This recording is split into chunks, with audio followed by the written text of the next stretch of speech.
Isang magandang umaga po sa inyong lahat. Welcome po sa Eric's Vlog. At tayo ngayon ay narinig sa may Balayan Bay dito sa may San Luis, Batangas area. At yun hong ating binibidyohan. Yan ho yung parting Taal at saka Lemery. Na kung mapapansin nyo ay medyo malabo ho, ano ho. Kahapon ho ay nagsimula ang paglabo ng kapaligiran. Ay siguro ho ay gawa ng malakas ho siguro ang pagbuga ng sulfur dioxide ho. Maaari ho sa Taal Volcano. So yan hong parte ng Lemery na yan. Ito ho, parte ng Lemery yan. Ay hindi ho makita. Kasama na rin ho dyan yung parte ho ng Kalaka. Ay hindi ho makita yung mga power plant ho dyan. At saka yung mga oil depot ho. Dahil kadalasan ho, kapag maliwanag ang kapaligiran ay kitang kita ho ang mga yan. Subalit ngayon ho ay wala. Ay kitang kita ho ang paglabo ng kapaligiran. At dito naman ho sa may Balayan area ay ganun din. Wala ding matanaw. Diyan ho ay may bundok eh. Yan ho, kita ho yan hanggang ho doon sa may bundok ho na may sa may bandang Kalatagan. Eh wala akong makita.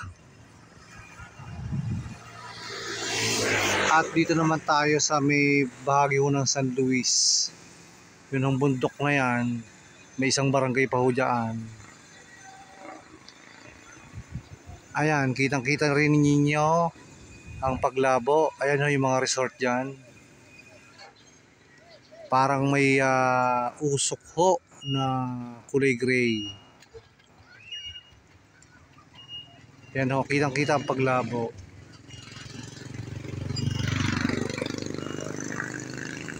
Tsaka din ho doon sa bundok mong yun ay mapapansin nyo agad yung paglabo ho eh.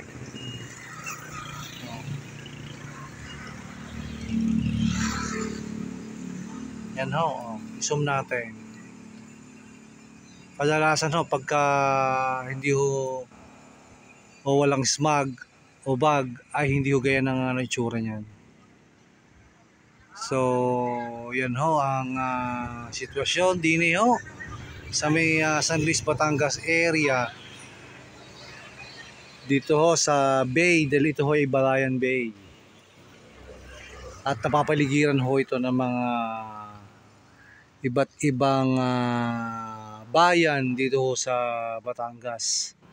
Gaya ho ng Kalatagan, Balayan, Kalaka, Lemery, Taal. Yan ho. At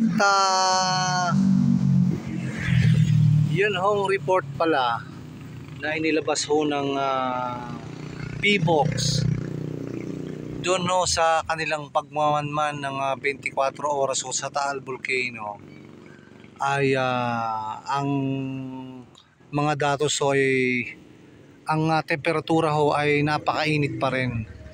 Nasa 72.7 degrees Celsius ho. So ganun ho kainit. Mantakin nyo ho nasa 72 dahil ang 100 degrees ho yun ho yung boiling point, yun ho yung pinakamainit. So hindi pa rin ho nagbabago yung pag-init ng bulkan ho, yung temperatura. At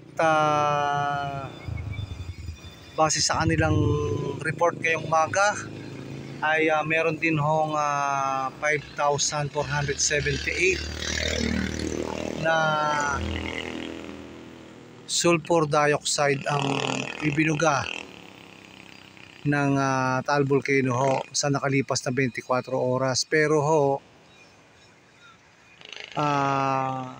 may mga datos ho na mas mataas ho doon, mga 12,000 ho. At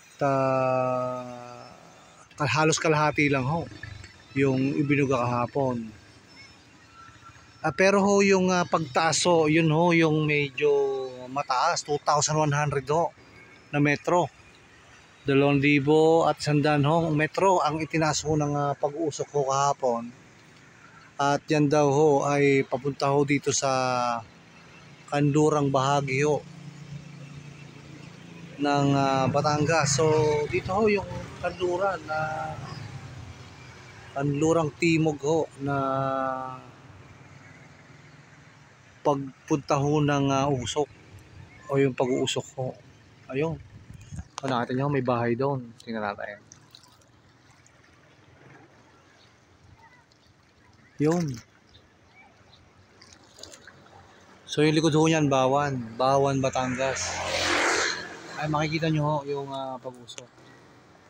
So yun ho, ang sitwasyon din ho, ibinahagi ko lamang ang ating obserbasyon dito sa kapaligiran.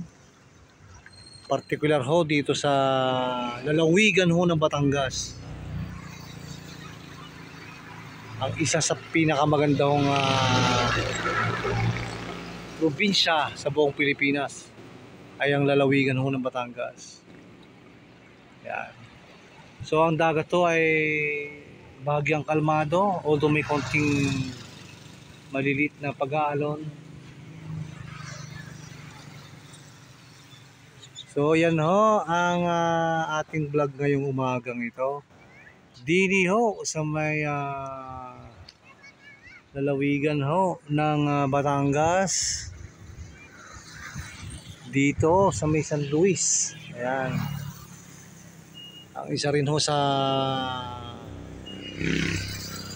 bayan ho na malapit ho sa dagat. Ayan. At ayan po. So yan muna po ang ating vlog ngayong araw nito. Hanggang dito na lang muna po. At ako'y maliligo muna. Lalangoy na kaunti. Ayan ho. So isang pagpalang araw ho sa ating lahat. Salamat ho sa inyong walang sawang panonood.